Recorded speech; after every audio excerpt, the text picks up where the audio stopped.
Bun găsit! Sunt Andreea și astăzi am revenit cu o carte care, sincer, m-a oprit din tot ce făceam. Știi momentele acelea când începi ceva și zici, citesc câteva pagini și după 2 ore ești tot acolo, cu lacrimi pe obraz și cu un nod în gât pe care nu știi exact cum să-l explici. Ei bine, asta mi s-a întâmplat și mie cu cartea de astăzi. Se numește Omul în căutarea sensului vieții și e scrisă de Viktor Frankl, un psihiatru austriac care a supraviețuit lagărelor naziste de concentrare, inclusiv Auschwitz.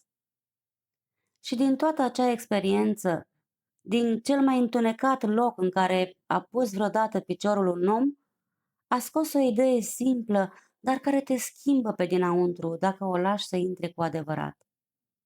Ideea e că viața are sens, mereu, chiar și când doare, chiar și când nu mai înțelegi nimic, chiar și când ai pierdut tot ce credeai că contează. Acum, înainte să intrăm în poveste, vreau să spun ceva. Nu știu în ce moment al vieții te găsești tu acum când ai play la videoclipul ăsta.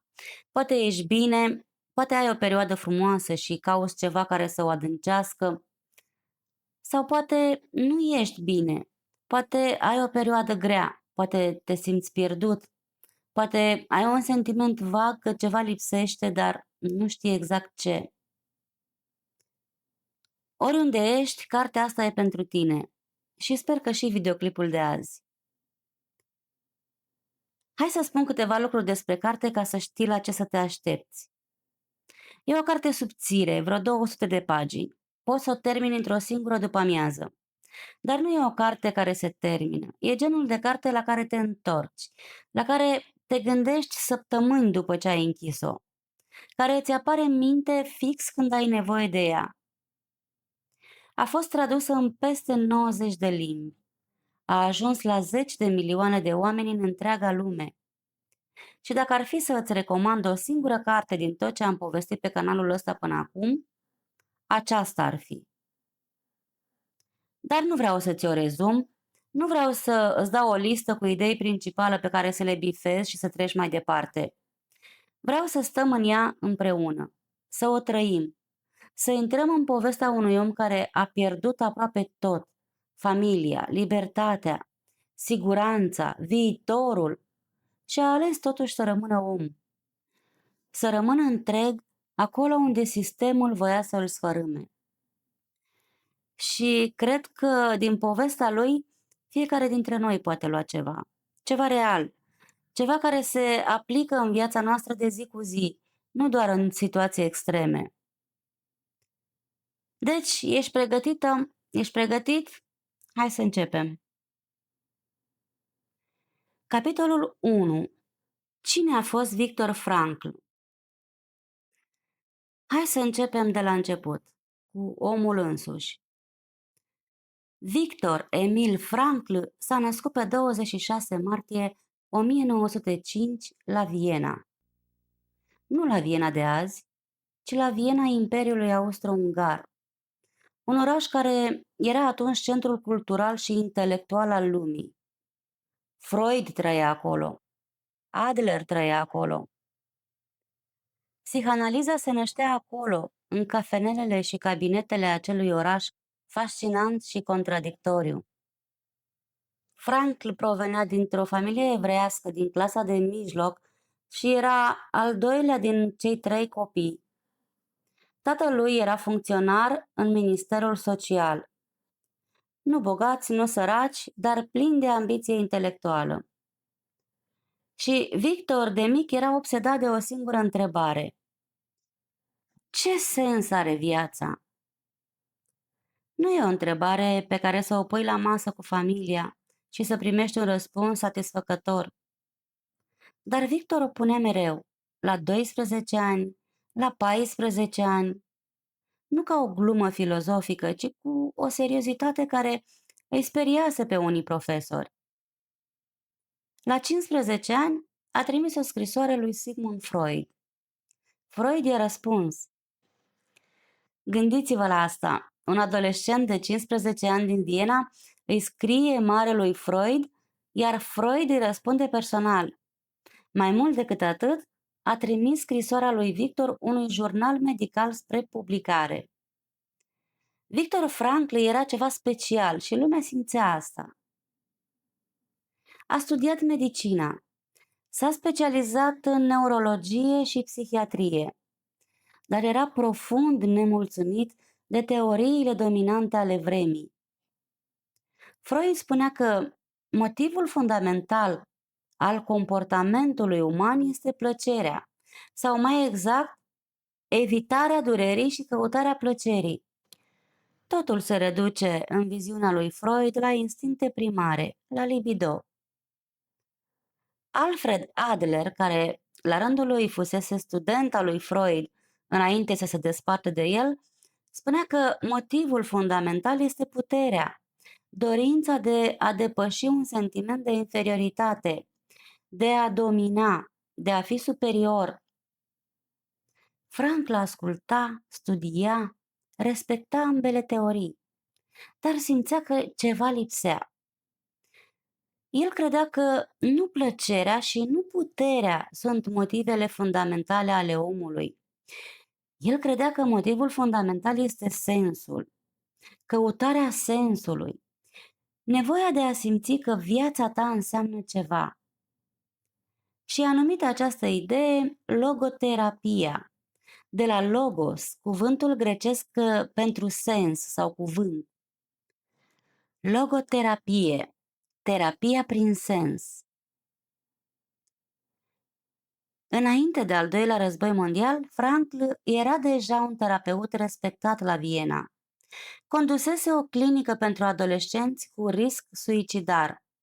Tratase mii de pacienți, scrisese articole, susținuse conferințe. Dar ideile lui erau considerate de mulți colegi drept prea spirituale, prea filozofice, prea puțin științifice în sensul dur al cuvântului. Franklin nu se oprea, continua să construiască, să rafineze, să aprofundeze. Și apoi a venit războiul. Frankl era împotriva naziștilor, asta e clar, dar în Viena ocupată nu conta ce gândeai tu, conta că ești evreu. În 1938, Germania a preluat controlul asupra Austriei și imediat după asta viața evreilor s-a schimbat radical. Nu mai aveau voie să lucreze liber, nu mai aveau voie să publice, nu mai aveau voie să predea. Dintr-o dată, oameni care construiseră cariere întregi s-au trezit că nu mai au voie să fie ce erau. Frankl a primit o oportunitate extraordinară, o viză de emigrare în Statele Unite. Putea pleca, putea scăpa, dar avea dilema unui om cu inimă mare. Părinții lui rămâneau în Viena. Dacă el pleca, ei rămâneau singuri, fără protecție, în mâinile unui regim care devenea tot mai brutal. Putea el pleca și să-i lase? Și într-o după-amiază, în timp ce se frământa cu decizia asta, a găsit acasă o bucată de marmură, un fragment dintr-o sinagogă pe care naziștii o distruseseră. Și pe bucata aia de marmură era gravată o parte dintr-una din cele 10 porunci, cea care spune să-ți cinstești tatăl și mama. A luat asta drept un semn. A rămas la Viena. Nu știa ce l-așteaptă, poate că nici nu voia să știe cu adevărat, dar a ales să rămână alături de cei pe care îi iubea. Câțiva ani mai târziu, în septembrie 1942, Victor Frankl, soția lui Tilly, mama lui și fratele lui au fost deportați. A început coșmarul. Capitolul 2 vorbește despre intrarea în lagăr, prima zi. Frankl povestește totul cu o claritate uluitoare. Nu e o carte plângăcioasă, nu e o carte care caută compasiunea ta.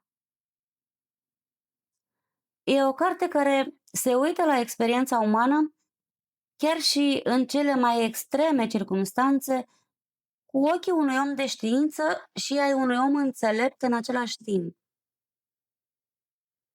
Totul a început cu un tren. Franklin și ceilalți deportați au fost urcați în vagoane de marfă, înghesuiți, fără aer, fără lumină, fără toaletă. Nu știau unde merg, nu știau ce îi așteaptă. Mulți sperau că vor fi trimiși la muncă undeva și că totul va fi greu, dar suportabil. Trenul a mers zile întregi și în dimineața în care s-au oprit în sfârșit, cineva a citit printr-o crăpătură în lemn o tabliță de pe peronul gării. Auschwitz. Chiar și cei care nu știuseră nimic concret despre acel loc simțeau că numele ăsta înseamnă ceva teribil. Existau zvonuri, șoapte, frică. Ușile vagoanelor s-au deschis brusc, lumina a orbit. Ordine, strigăte în germană, câini, soldați naziști cu arme, oameni împinși, strigați, separați în coloane. Frankl descrie acea scenă cu o detașare aproape clinică și tocmai detașarea asta o face cu atât mai devastatoare. Era o procedură, o selecție. Oamenii erau împărțiți în două coloane, dreapta și stânga. Nu știau ce înseamnă fiecare coloană. Un ofițer nazist, cu o mână la spate, cu un deget care arăta calm spre dreapta sau spre stânga, decidea soarta fiecăruia. Stânga, s-a aflat ulterior, însemna camera de gazare, imediat. Dreapta, muncă forțată, suferință prelungată, dar viață. Frankl a mers spre dreapta. Mama lui a mers spre stânga. Nu știa asta atunci. Abia mai târziu, mult mai târziu a aflat. Soția lui, Tilly, a mers spre dreapta și a supraviețuit câteva luni înainte să moară în lagărul Bergen-Belsen. Gândiți-vă o clipă. Gândiți-vă la ce înseamnă asta. Nu ca o statistică, ca o realitate umană. Un om, un psihiatru vienez cu un cabinet și pacienți și un viitor, stă pe un peron și urmărește cum oamenii pe care îi iubește sunt trimiși la moarte și el nu știe, nu poate face nimic, nu poate striga, nu poate fugi.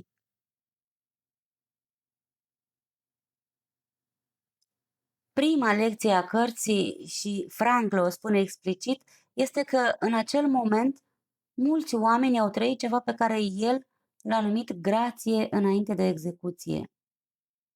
Adică o ușurare ciudată, o detașare. Mintea lor refuza să proceseze ceea ce vedeau. Era prea mult. Și creierul, minunatul, complexul, misteriosul nostru creier, a ridicat un zid. A protejat. Frankl scrie că s-a simțit brusc lipsit de emoție, că totul devenise ireal, că privea scena ca și cum ar fi privit un film.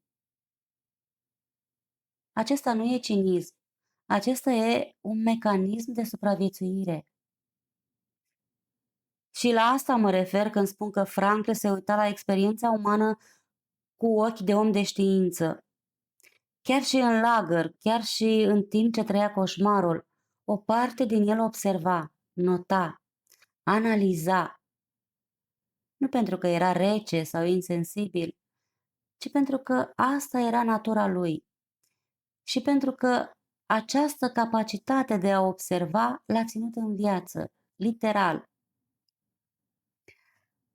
Primele ore în lagăr au fost un șoc sistematic. Frankl descrie cum deținuții au fost duși într-o baie. Erau convinși că e camera de gazare, pentru că știau sau simțeau că acesta era modul în care naziștii ucideau. Au așteptat, au tremurat, au plâns în tăcere. Și pe urmă a curs apă, apă adevărată. Era o baie reală. Reacția lor a fost râsul, un râs isteric, nebunesc, al oamenilor care realizează că sunt în viață, că n-au murit, că au câteva minute de respiro. Râsul ca eliberare de tensiune, ca reacție la absurdul situației. Frankl notează asta. Spune că a învățat ceva din acel râs, că umorul, chiar și în condiții extreme, este o armă psihologică de supraviețuire. Apoi le-au luat tot, hainele, bijuteriile, fotografiile, documentele, orice obiect personal. Frankl avusese cu el manuscrisul primei sale cărți, prima versiune a teoriei logoterapiei. Ani de muncă, sute de pagini, scrise cu mâna lui. A trebuit să predea și manuscrisul. Imaginați-vă, anii de muncă, gândurile sale, ideile sale, tot ceea ce a construit intelectual, dat unui soldat care l-a aruncat undeva, poate în foc, poate în gunoi. Frankl scrie că în acel moment a simțit ceva distinct, hotărârea de a reconstrui. Dacă supraviețuiește, va rescrie totul, din memorie, și poate mai bine. Această hotărâre a fost o formă de sens. Le-au ras capetele, le-au dat numere. Nu mai aveau nume, aveau numere tatuate pe braț. Victor Frankl a devenit numărul 119.104. Nu mai era doctor, nu mai era intelectual, nu mai era soț sau fiu sau frate, era un număr, o unitate de muncă, un corp care putea fi folosit sau eliminat după nevoie. Frankl observă că acesta era de fapt scopul conștient al naziștilor, dezumanizarea sistematică. Dacă poți face un om să nu se mai simtă om, dacă poți distruge identitatea lui, mândria lui, sentimentul că el contează, atunci e mai ușor să-l tratezi ca pe un obiect. Dar asta nu a funcționat complet cu Frankl și nici cu toți ceilalți. Capitolul 3 vorbește despre viața zilnică în lagăr, despre rutina, dacă poți numi astfel ceva atât de brutal, despre rutina lagărului. Frankl a trecut prin mai multe lagăre: Auschwitz, Kaufering, Târheim, Dachau. Condițiile variau ușor, dar esența era aceeași. Trezirea se făcea înainte de zori, adesea la 4 dimineața, uneori și mai devreme. Afară era iarnă, frig aspru, zăpadă, ploaie rece. Deținuții purtau uniforme subțiri ca și cum ar fi vară. Nu îi protejau de nimic. Iar la picioare, ghete care nu se potriveau, care le tăiau pielea la fiecare pas. Dar le purtau oricum, pentru că alternativa era să mergi descalț pe zăpadă. Mâncarea, o supă subțire de câteva ori pe săptămână și o bucată de pâine. Câteva sute de calorii pe zi pentru oameni care munceau fizic ore întregi. Frankl descrie cum, în primele zile, gândul la mâncare devenea obsesiv, cum deținuții vorbeau despre rețete, despre mâncărurile din trecut, despre ce vor mânca prima dată când vor fi liberi. Creierul, privat de hrană, crea imagini vii ale meselor de altădată. Munca era epuizantă și adesea lipsită de sens deliberat, ca și cum scopul nu era să se facă ceva util, ci să se înfrângă spiritul uman prin oboseală. Sapă, cară, sapă din nou, construiește, dărâmă, construiește altceva. Mergeau ore întregi pe câmpuri înghețate, păziți de soldați cu câini. Frankl descrie un moment specific. Mergeau pe câmp înghețat înainte de zori, când cerul începea abia să se lumineze și cineva din spatele coloanei a șoptit: „Ce frumos e cerul!” Toți s-au uitat. Și chiar era o dungă portocalie la orizont, reflectată pe zăpadă. În mijlocul acelui coșmar, frumosul exista și oamenii încă îl simțeau. Asta l-a impresionat profund pe Franklin. El povestește și despre paznici, soldații SS și capoii, deținuți care aveau funcții de supraveghere, și face o observație nuanțată, importantă. Nu toți paznicii erau monștri. Unii erau cruzi dincolo de orice imaginație, dar câțiva, puțini, dar câțiva, manifestau umanitate. Dădeau în secret câte o bucată de pâine. Evitau să-i bată pe cei mai slabi. Uneori, printr-un gest mic și discret, arătau că nu uitaseră că au în față oameni. Și asta l-a făcut pe Franklin să realizeze ceva important: că nu există oameni buni și oameni răi împărțiți după naționalitate, religie sau clasă socială. Linia dintre bine și rău nu trece între grupuri de oameni. Ea trece prin fiecare om în parte. Fiecare dintre noi are în el capacitatea de a fi crud și fiecare dintre noi are în el capacitatea de a fi bun. Ce iese la suprafață depinde mult de împrejurări, dar nu doar de ele, pentru că alegerea, până la urmă, rămâne a fiecăruia. Și acesta este unul dintre cele mai importante puncte ale cărții și vreau să-l subliniez. În lagăr, câțiva deținuți au ales să împartă ultima lor bucată de pâine cu alții. Câțiva au ales să aline pe cei bolnavi, să îi consoleze, să meargă din pat în pat noaptea și să spună o vorbă bună.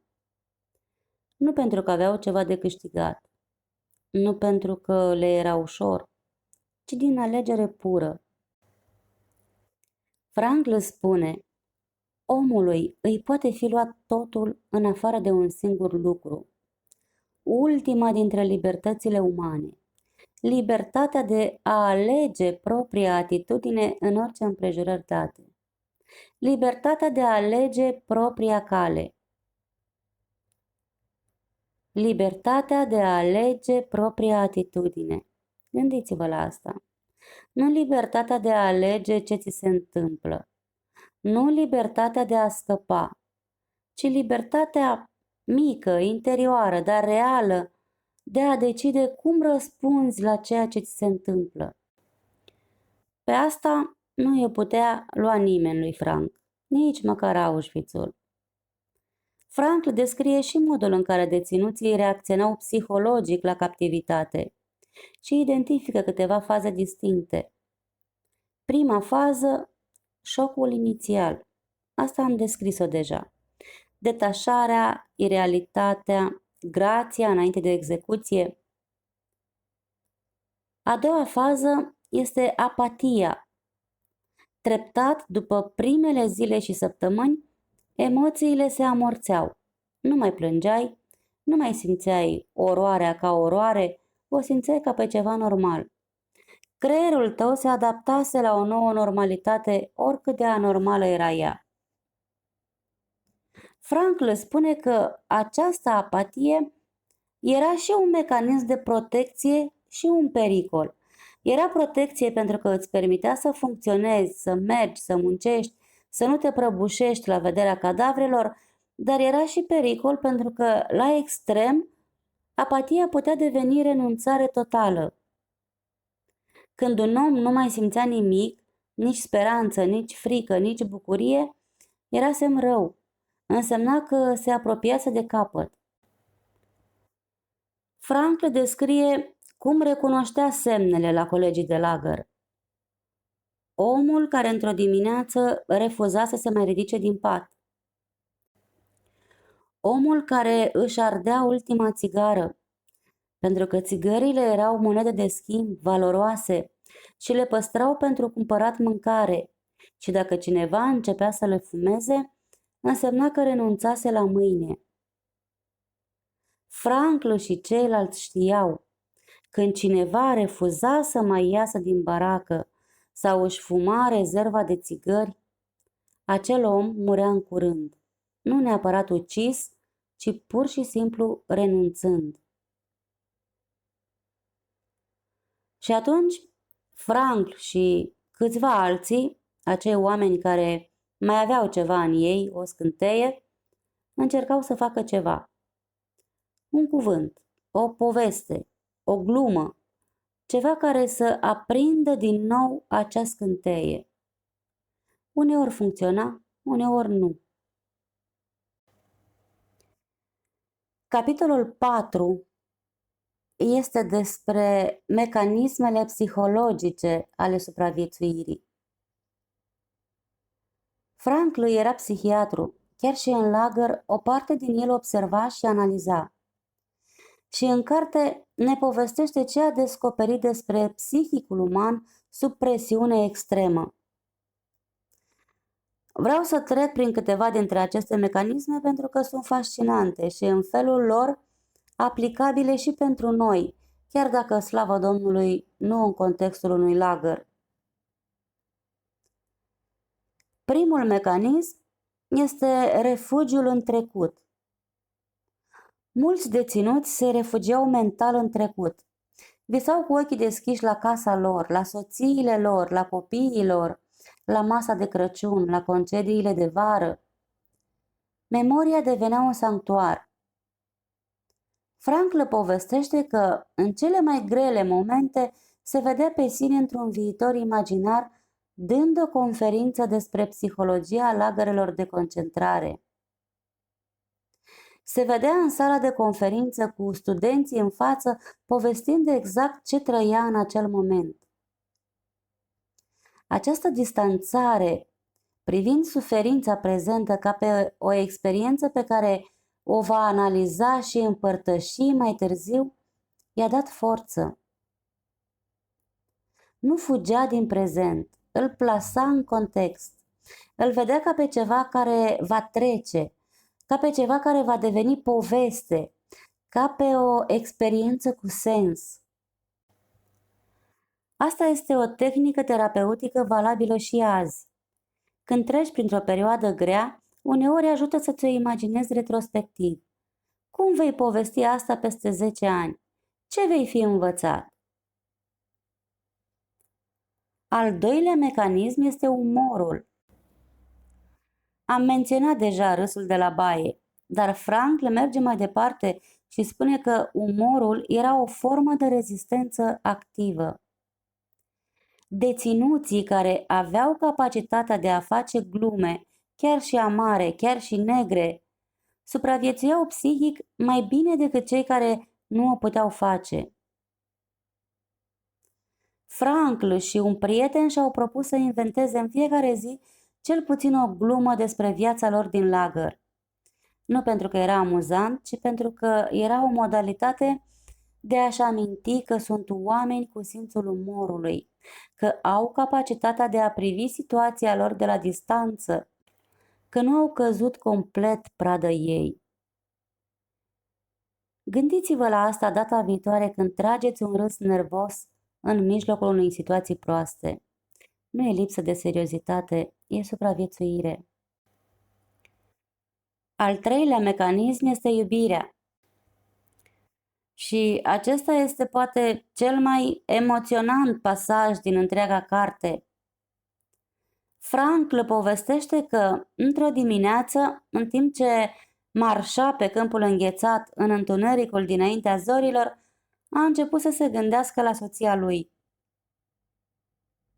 Nu la un gând vag, nu la o imagine fugară, la ea cu adevărat, la ochii ei, la vocea ei, la felul în care îl privea, la tot ce vorbiseră vreodată, la tot ce plănuiseră.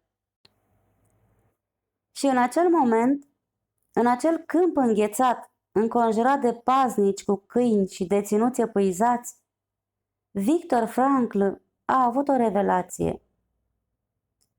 A înțeles că iubirea adevărată, nu depinde de prezența fizică a persoanei iubite.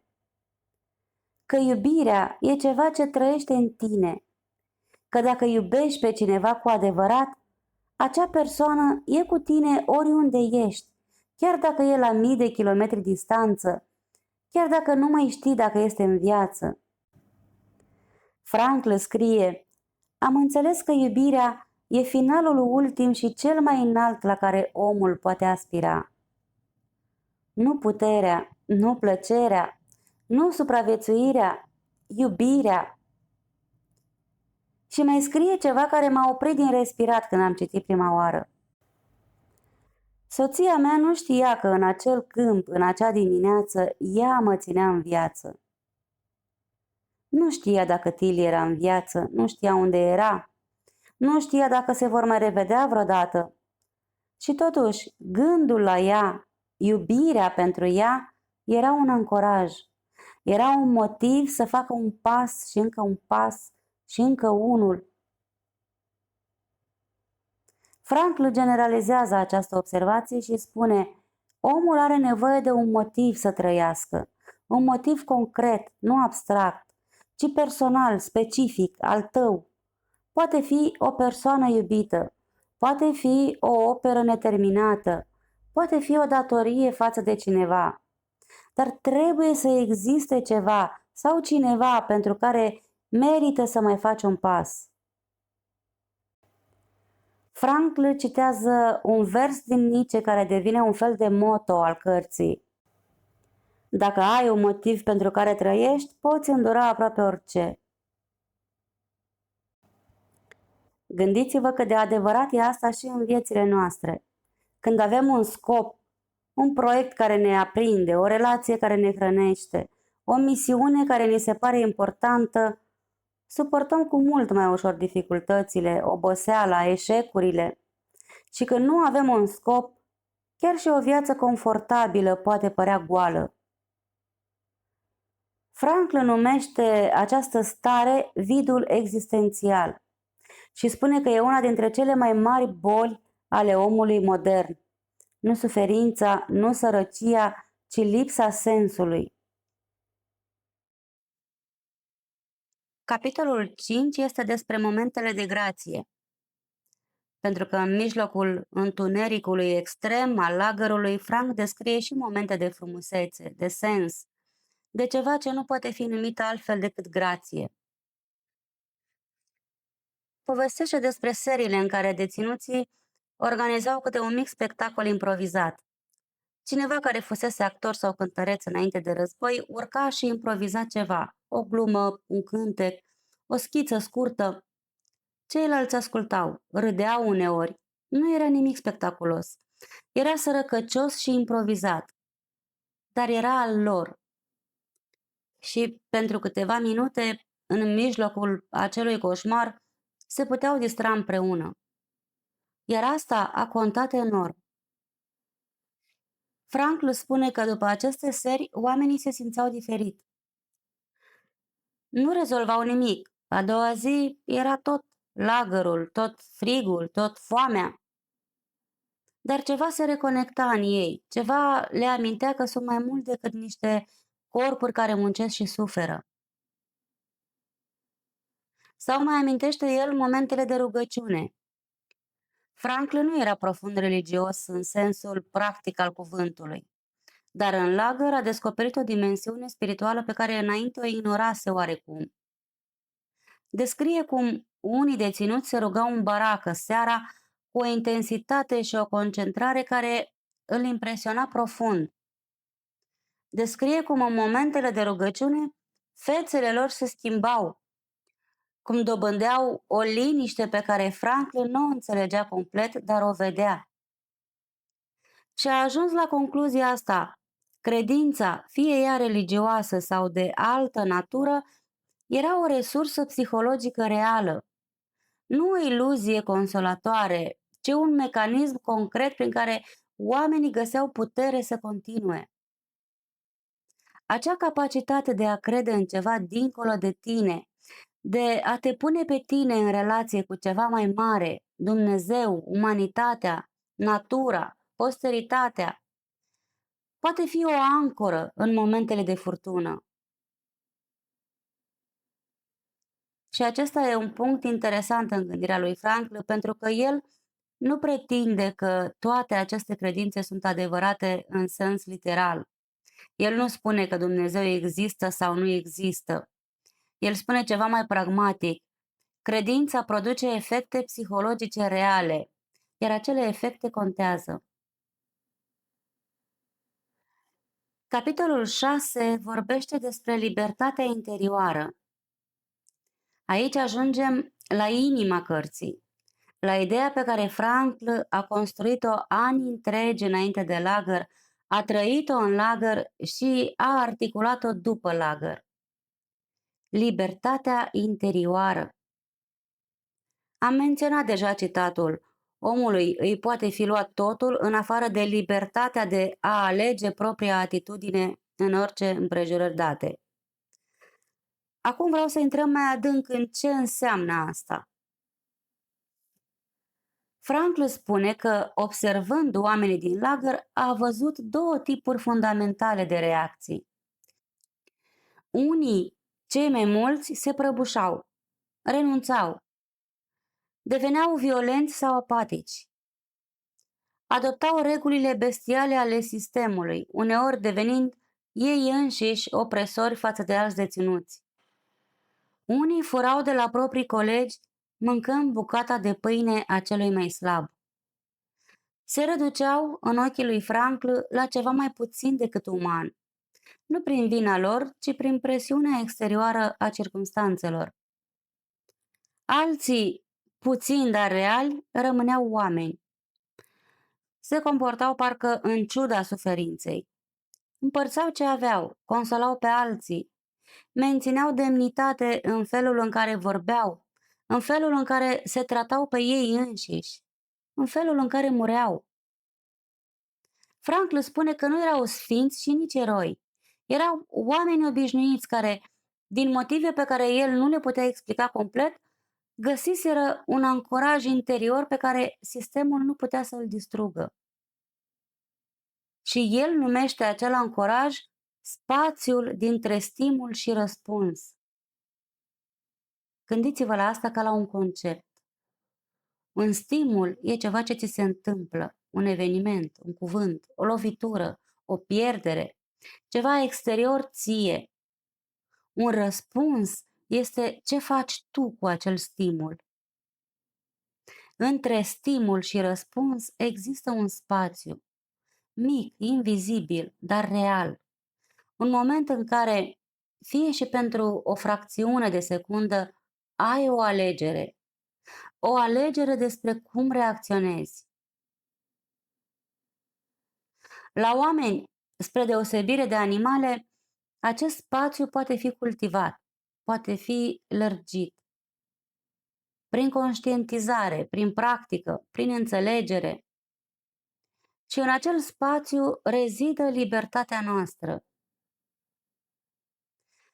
Frankl nu spune că e ușor, nu spune că oricine poate face asta în orice condiție. El știa mai bine decât oricine că există circumstanțe în care sistemul nervos este atât de copleșit încât spațiul acela se reduce aproape de tot. Dar nu la zero, niciodată la zero. Chiar și în cele mai extreme condiții au existat oameni care au găsit acel spațiu și l-au folosit. Nu mulți, doar câțiva. Și existența acestor oameni este dovada că acest spațiu există. Și dacă există în Auschwitz, există cu siguranță și în viața noastră de zi cu zi.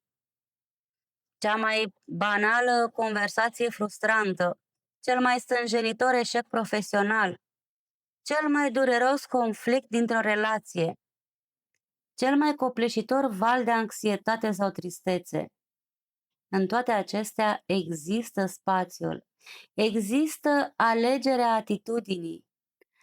Nu poți să alegi cum să te simți, emoțiile sunt involuntare, dar poți să alegi cum să răspunzi la ceea ce simți. Frankl spune că descoperirea acestui spațiu a fost pentru el o eliberare, nu din lagăr, nu din suferință, ci o eliberare psihologică. O realizare că oricât de mult îi se putea lua, nimeni nu putea pătrunde în acel spațiu dacă el nu îngăduia asta. Și de acolo restul teoriei sale s-a desprins natural. Capitolul 7 se numește logoterapia sau terapia prin sens. Și aici intrăm în a doua parte a cărții, cea mai teoretică, dar și cea mai aplicabilă pentru viața noastră. Frankl prezintă logoterapia, sistemul lui terapeutic, teoria lui despre ființa umană. Am spus deja că Frankl nu era de acord cu Freud și Adler, nu în totalitate. El îi respecta pe amândoi și recunoștea contribuțiile lor, dar credea că motivul fundamental al ființei umane nu e plăcerea și nu e puterea, este sensul. Și el numea această dorință de sens voința de sens, analogă cu voința de plăcere a lui Freud sau voința de putere a lui Adler, dar fundamental diferită. Voința de sens, spune Frankl, este cea mai profundă motivație a omului. Nevoia de a simți că viața ta are sens, că există un motiv pentru care ești aici, că ceea ce faci contează, fie și pentru o singură altă persoană. Și în absența sensului apare ceea ce el numea vidul existențial. Vidul existențial este starea omului modern care are tot sau aproape tot material, dar se simte gol, plictisit, lipsit de direcție, simțind că viața sa e cumva fără substanță. Frankl a observat că acest vid se manifestă adesea ca plictiseală profundă. El numea această plictiseală nevroza de duminică. Duminica, când nu mai ești ocupat și când nu mai ești distras de muncă sau rutină, te lovește brusc sentimentul că nu știi de fapt ce vrei, de ce existi, ce contează. Sună familiar? Frankl spune că vidul existențial stătea în spatele multora dintre problemele pe care le vedea la pacienții lui. Depresie, anxietate, alcoolism, agresivitate, toate aveau adesea la rădăcină nu o traumă din trecut sau un conflict nerezolvat, ci pur și simplu lipsa sensului. Omul fără sens este omul în pericol. Dar sensul, și aceasta e vestea bună, nu se inventează, nu se fabrică, nu se primește de la altcineva, se descoperă. Frankl e foarte clar pe acest punct. Sensul e ceva ce există în afara ta și tu îl descoperi, nu îl creezi din nimic. El nu e subiectiv, în sensul că poți să îți alegi orice sens arbitrar și totul va fi bine. Există un sens real al fiecărei situații și sarcina ta este să-l găsești. Și el identifică 3 căi principale prin care omul poate găsi sens. Prima cale este prin creație și muncă. Atunci când creezi ceva, o operă, un copil, un proiect, o companie, un obiect meșterit cu mâinile tale, contribui la lume cu ceva ce n-ar fi existat fără tine. Asta este sens. Nu trebuie să fie o operă de artă sau o descoperire științifică. Poți găsi sens în a fi un bun meșter, un bun profesor, un bun bucătar sau un bun prieten. Orice prin care contribui cu ceva real la existența altcuiva sau a lumii. A doua cale, prin experiență și iubire. Prin a trăi ceva frumos, muzică, natură, artă, sau prin a iubi pe cineva cu adevărat. Frankl spune că în momentul în care iubești cu adevărat o persoană, adică o vezi așa cum este, cu unicitatea ei, cu potențialul ei, cu tot ce poate deveni, atunci trăiești unul dintre cele mai dense momente de sens posibile. Iubirea nu ca sentiment vag și general, ci ca recunoaștere profundă a unicității altcuiva. Amintiți-vă de câmpul înghețat și de Tilly. Gândul la ea l-a ținut în viață, nu pentru că ea era acolo, ci pentru că el o iubea. Și iubirea asta era reală, era a lui, era ceva ce niciun lagăr nu putea confisca. A treia cale, și aceasta e cea mai uluitoare și mai originală, prin suferință. Când ești confruntat cu o suferință pe care nu o poți evita, ai o alegere. Să te prăbușești sub ea sau să alegi o atitudine față de ea. Și dacă alegi să suferi cu demnitate, cu curaj, cu sens, ai transformat suferința în realizare umană. Frankl nu spune că trebuie să cauți suferința și nici că suferința e bună în sine.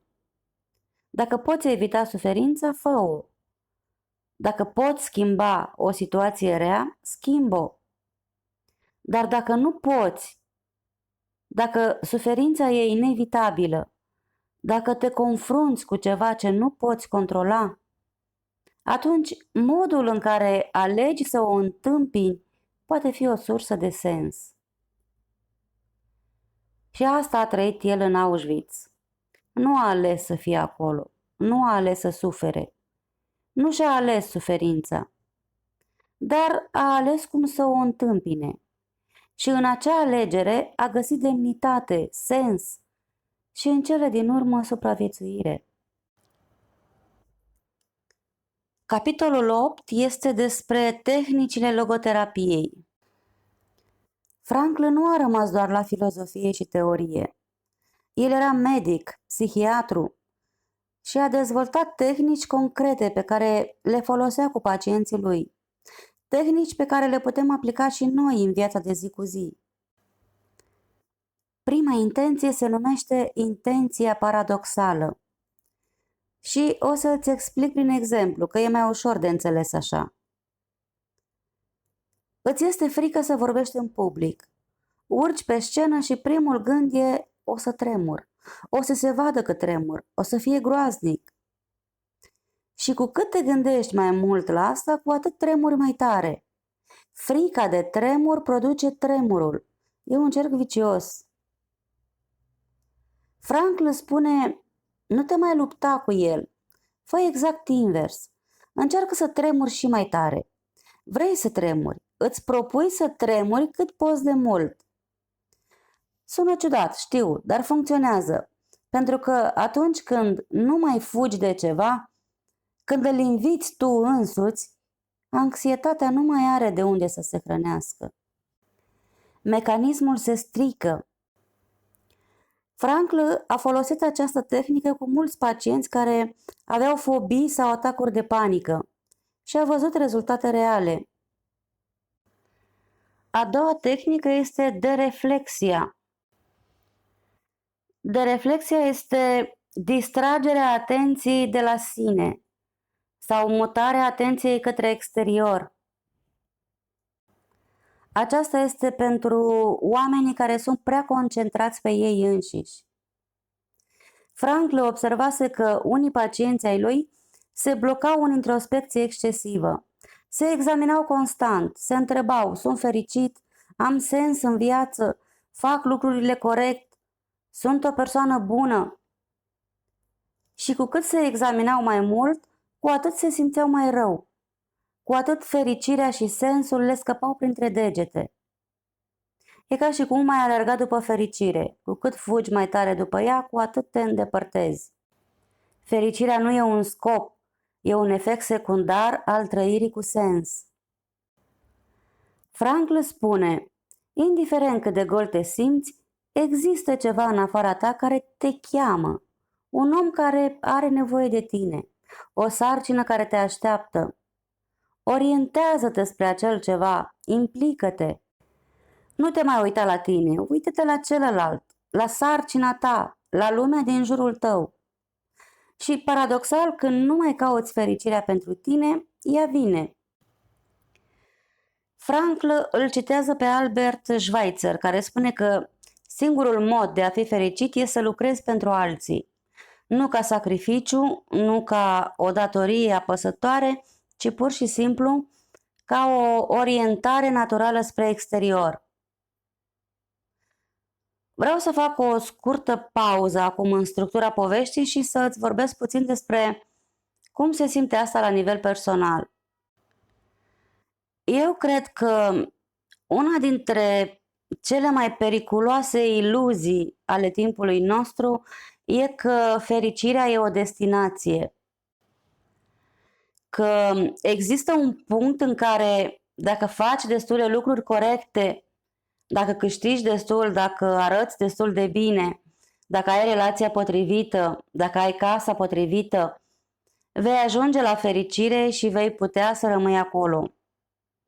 Asta nu funcționează. N-a funcționat niciodată.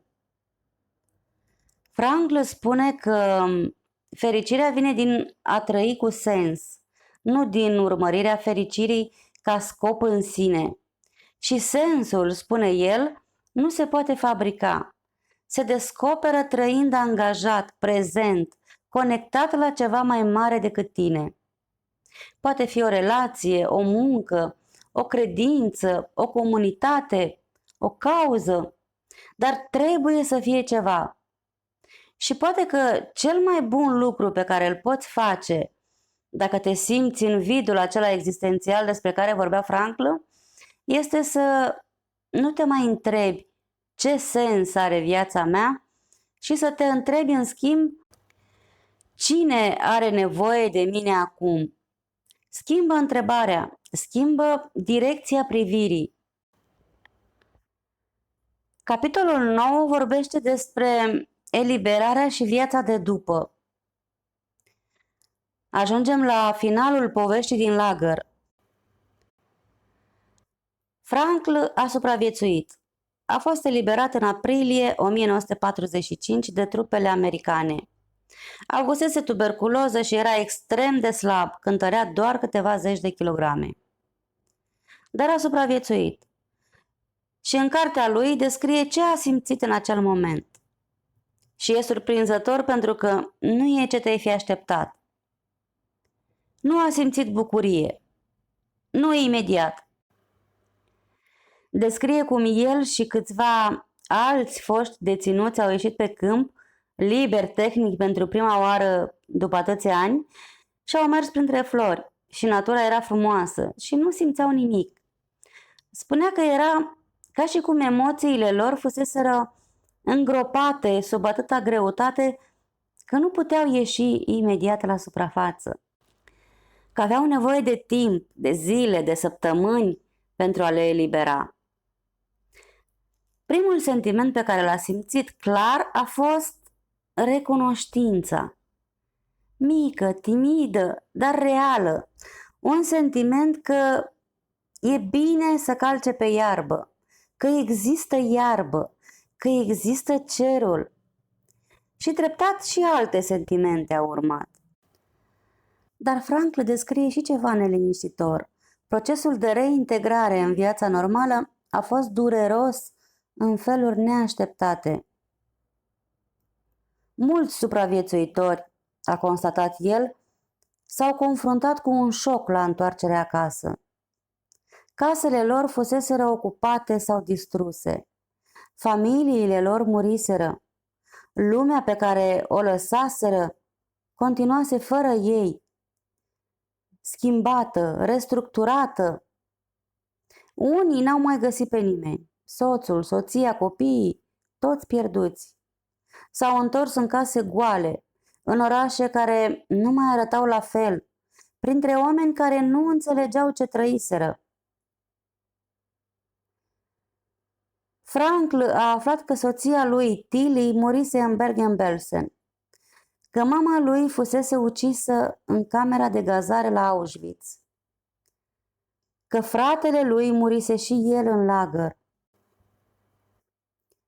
Omul care tocmai supraviețuise cu ideea că va revedea oamenii pe care îi iubea, a aflat că nu mai sunt. Frankl vorbește rar și scurt despre asta în carte. Nu dramatizează, nu cerșește compasiunea ta, spune pur și simplu că a trebuit să găsească sens și dincolo de această pierdere și că în cele din urmă a găsit. Revenind la Viena, Frankl și-a reluat practica medicală. A scris cartea, prima versiune a scris-o în 9 zile, dictând-o unor stenografe din memorie. Era aproape ca și cum ar fi vărsat ceva ce fusese ținut sub presiune prea mult timp. A predat, a dat conferințe, a răspândit logoterapia. S-a recăsătorit cu Ellie, femeia cu care a trăit până la moartea lui în 1997. Au avut o fiică. A trăit o viață plină, bogată și cu sens. Și a continuat să spună până la sfârșitul vieții că experiența din lagăr, oricât de teribilă, nu l-a distrus. L-a confirmat. A confirmat ce credea despre natura umană, despre sensul vieții, despre libertatea interioară. A spus odată, într-un interviu târziu, am intrat în lagăr cu teoria mea și am ieșit cu dovezile ei. Capitolul 10 include lecțiile pentru noi, despre cum se aplică tot ce am povestit în viața noastră de zi cu zi. Știu că suntem departe de Auschwitz, știu că problemele noastre, oricât de reale și dureroase sunt ele, nu se compară cu ce a trăit Frankl. Și nici nu trebuie să se compare pentru ca lecțiile lui să fie valabile. Frankl însuși spune asta, spune că nu e vorba de a compara suferința. Ce e copleșitor pentru tine, e copleșitor pentru tine, indiferent că există undeva oameni care suferă mai mult. Lecțiile sunt universale, sunt pentru tine oriunde ești.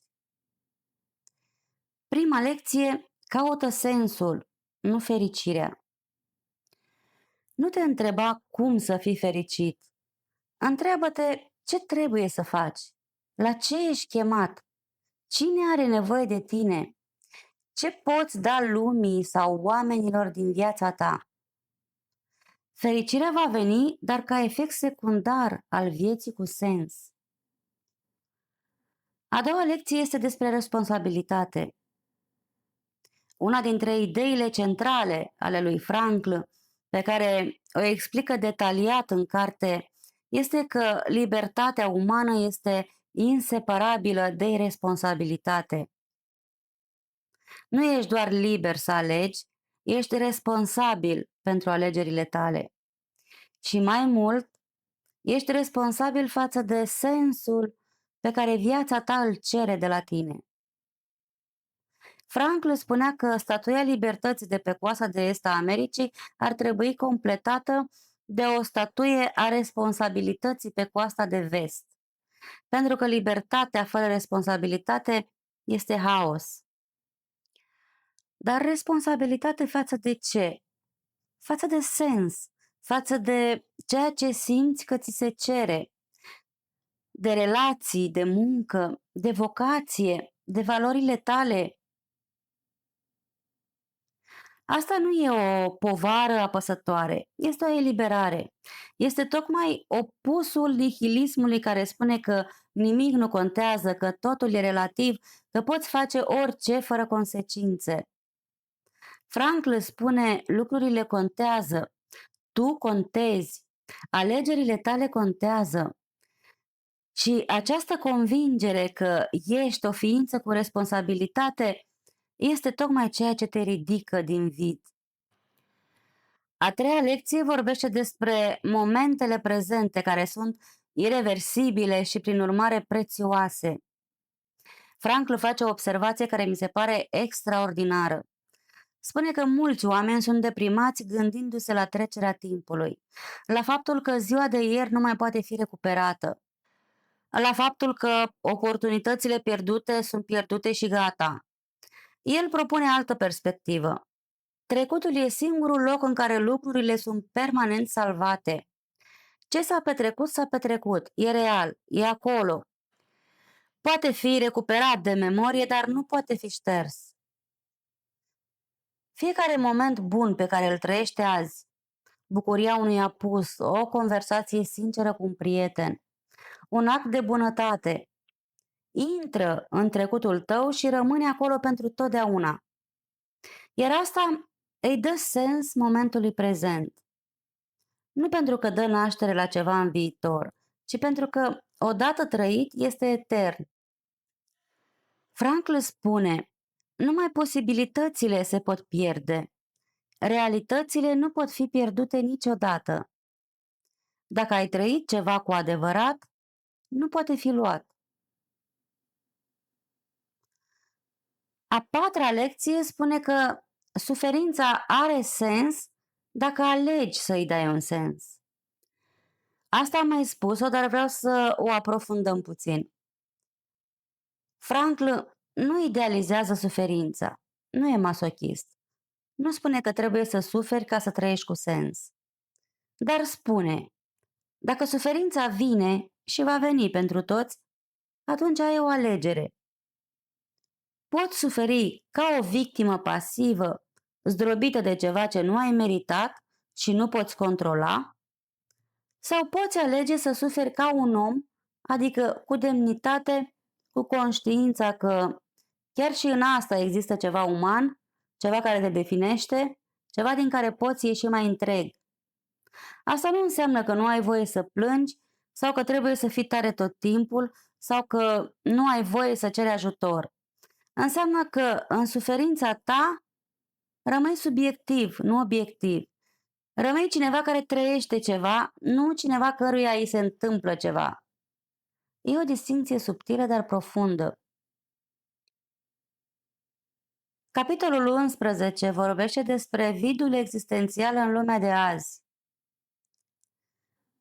Frankl a scris cartea în 1946, dar ea este mai relevantă azi decât în orice alt moment din istoria ei. Trăim în cea mai prosperă perioadă din istoria omenirii, cel puțin pentru o mare parte din lumea occidentală. Avem mai multă mâncare, avem mai multă siguranță, mai multă sănătate, mai mult acces la informații și divertisment decât orice generație anterioară. Și totuși, statisticile despre depresie, anxietate și singurătate sunt în creștere. Tinerii, generația care a crescut cu rețele sociale, cu acces nelimitat la conținut, cu opțiuni infinite, sunt mai anxioși și mai singuri decât generațiile anterioare. De ce?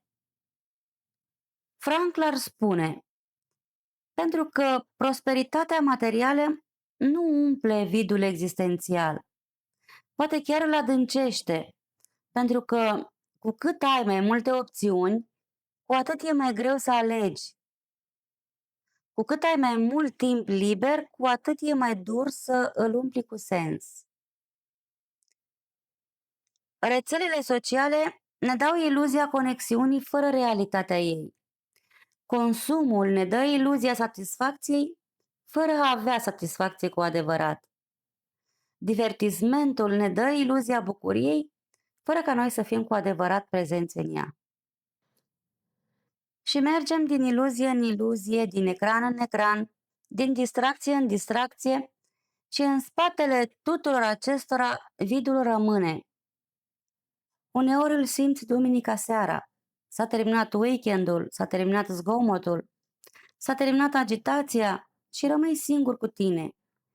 Și apare un sentiment ciudat, vag, greu de pus în cuvinte. Un fel de gol. De parcă ceva lipsește, dar nu știi exact ce. Frankl ar spune că acela e golul sensului. Lumea îți spune tot timpul că ai nevoie de mai mult, mai mulți bani, mai mult succes, mai multe experiențe. Dar tu simți că nu e vorba de mai mult, e vorba de altceva, de cu totul altceva. Și soluția lui Franklin nu este una rapidă, nu este un truc, nu este o tehnică pe care o aplici 3 zile și gata. Este ceva mai profund. El spune să îți schimbi întrebarea. În loc să te întrebi ce vreau eu de la viață, întreabă-te ce mi se cere mie, la ce sunt chemat. Poate că răspunsul e să fii mai prezent cu oamenii din viața ta. Poate că e să faci o muncă prin care chiar poți ajuta pe cineva. Poate că e să te implici într-o comunitate, într-o cauză, în ceva mai mare decât tine. Nu știu care e răspunsul tău, nici Franklin nu-l știa pentru pacienții lui. El spunea că sensul nu ți-l poate da nimeni, îl descoperi tu singur, trăind. Dar primul pas este să pui întrebarea cu seriozitate, pentru că dacă nu o pui, nici răspunsul nu vine. Capitolul 12. Moartea și sensul vieții. Frank abordează și subiectul morții și o face cu o seninătate care staie respirația. El spune că faptul că viața este limitată, că vom muri cu toții, nu este un argument împotriva sensului. Dimpotrivă, este un argument pentru sens. Dacă am trăit la nesfârșit, fiecare moment ar fi amânabil. Ai putea mereu să lași pe mâine, să zici, am timp, mă voi ocupa mai târziu, nu acum. Dar fiindcă viața e finită, fiecare moment are greutate, fiecare alegere contează, fiecare zi în care nu trăiești cu sens este o zi pierdută și nu mai poți recupera. Frank le povestește că în lagăr, confruntarea cu moartea zilnică le dădea unora o claritate extraordinară. Când știi că s-ar putea să mori mâine, valorile esențiale ies la suprafață. Superficialitățile dispar, rămâne doar ceea ce contează cu adevărat. El nu recomandă să trăiești cu obsesia morții, ci să îți permiți să știi undeva în adâncul tău că ești finit, că zilele sunt numărate, că ceea ce faci azi cu viața ta contează. Filozofii antici greci aveau un concept, memento mori, amintește-ți că vei muri. Nu ca o invitație la pesimism, ci ca un imbold la a trăi cu deplina conștiință a valorii timpului. Iar Frankl era de acord. Și mai spune ceva profund, că modul în care mori poate fi la fel ca modul în care trăiești, o formă de mărturie a valorilor tale. A văzut mulți oameni murind în lagăr și unii o făceau cu demnitate, cu grație, cu un cuvânt bun pentru cei de alături, pentru că alegeau. Chiar și în actul de a muri există un spațiu de alegere. Capitolul 13. Moștenirea lui Frankl. Victor Frankl a murit în 1997 la 92 de ani. A trăit o viață plină. A scris 32 de cărți. A predat la universitățile din Viena, Harvard, Stanford și Pittsburgh. A primit 29 de titluri de doctor honoris causa de la universități din întreaga lume. Dar moștenirea lui cea mai importantă nu e academică. Este aceea că el a demonstrat cu propria viață că omul poate fi pus în cele mai extreme condiții și poate găsi totuși sens. Că spiritul uman are o reziliență pe care sistemele opresive nu o pot distruge complet. El însuși era conștient de paradoxul vieții lui, că a trebuit să treacă prin coșmar pentru ca teoria lui să primească credibilitate, că nimeni n-ar fi ascultat un psihiatru vienez care vorbea despre sens și libertate interioară dacă el n-ar fi trăit la Auschwitz. Spunea uneori cu un amestec de umor negru și seninătate, Auschwitz mi-a publicat cartea. Cartea lui Frank continuă să schimbe vieți. Oameni care se gândeau la sinucidere, oameni care traversau divorțuri devastatoare, oameni cărora li se spusese că sunt bolnavi terminal, oameni care pierduseră tot ce aveau. Și în carte au găsit un om care pierduse mai mult și continuase. Acum, spre finalul poveștii de azi, vreau să îți las câteva întrebări. Nu ca temă pentru acasă, ci ca invitație să stai puțin cu ele, poate chiar după ce închizi videoclipul. Prima întrebare. Există ceva în viața ta pentru care simți că merită să te ridici dimineața? Nu mă refer la obligații, la ce trebuie să faci. Mă refer la ceva care te trage din interior, ceva care ți se pare că merită cu adevărat. Dacă există, protejează-l. Dă-i timp, dă-i energie. Dacă nu există, nici asta nu e un capăt de lume. E un semnal. Este un semn că e momentul să cauți. A doua întrebare. Există cineva în viața ta care are nevoie de tine? Un copil, un prieten, un părinte, poate chiar un animal. O comunitate, o cauză. Frankl spune că unul dintre cele mai puternice motive să mergi mai departe este să știi că ești important pentru cineva. Nu să te sacrifici, nu să te pierzi pe tine, ci pur și simplu să știi că prezența ta în viața cuiva face o diferență. A treia întrebare. Există o durere în viața ta pe care o tot ocolești? Un eșec pe care nu l-ai recunoscut? O pierdere pe care nu ai jelit-o cu adevărat? Ceva cu care nu te-ai confruntat față în față? Frankl spune că durerea pe care o eviți nu dispare. Rămâne acolo și te costă energie în fiecare zi. Uneori singura cale este să mergi prin ea, nu pe lângă ea. Și de cealaltă parte e de obicei mai multă liniște decât te aștepți. Și a patra întrebare, poate cea mai grea dintre toate. Dacă ai ști că mai ai un an de trăit, ce ai schimba? Ce ai face mai mult? Sau ce ai lăsa baltă? Nu te întreb ca să te sperii, te întreb ca să te fac să te trezești puțin.